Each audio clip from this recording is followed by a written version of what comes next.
West ইন্ডিজের বিপক্ষে ৩ ম্যাচের ওয়ানডে সিরিজে এগিয়ে বাংলাদেশ। আগামীকাল মিরপুর শেরেবাংলা স্টেডিয়ামে সিরিজের দ্বিতীয় ওয়ানডেতে মুখোমুখি হবে দুই দল। ১ বছর পর দলে ফিরেছেন বাঁহাতি স্পিনার নাসুম আহমেদ। প্রথম ম্যাচে ব্যাট বল হাতে দারুণ খেলেই ১-০ ব্যবধানে এগিয়ে বাংলাদেশ। পিন বান্ধব মিরপুরের উইকেটেই আগামীকাল সিরিজের দ্বিতীয় ওয়ানডে। তাই দলে যুক্ত হয়েছেন অভিজ্ঞ বাঁহাতি স্পিনার নাসুম আহমেদ। প্রায় ১ বছর পর আবারও জাতীয় দলে ফিরেছেন তিনি। ওয়ানডেতে এখন পর্যন্ত ১৮ ম্যাচে নাসুম শিকার করেছেন ১৬ উইকেট। ইকোনমি রেট ৪.৫-এরও কম।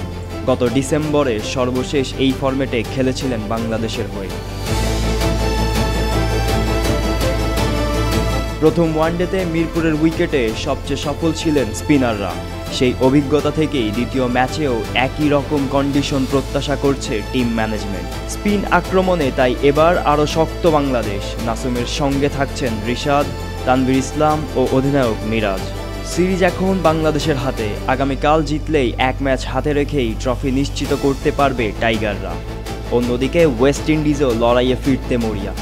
প্রথম ম্যাচে ব্যাটিং ব্যর্থতার কারণে জিততে না পারলেও দ্বিতীয় ওয়ানডেতে পরিবর্তনের আভাস দিয়েছে তারা। দলে ফিরতে পারেন অলরাউন্ডার কাইল মায়ার্স কিংবা লেগ স্পিনার ইয়ান বিশপ।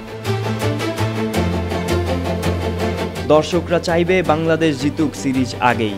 আর নাসুম আহমেদের প্রত্যাবর্তন হয়তো নতুন অনুপ্রেরণা যোগাবে টাইগার শিবিরে। সিরিজে এগিয়ে থেকেই মাঠে নামবে বাংলাদেশ। আগামীকাল জিতলেই ওয়েস্ট ইন্ডিজের বিপক্ষে ঘরের মাঠে আরেকটি সিরিজ জয়। টাইগারদের সামনে এখন সেই সুযোগ।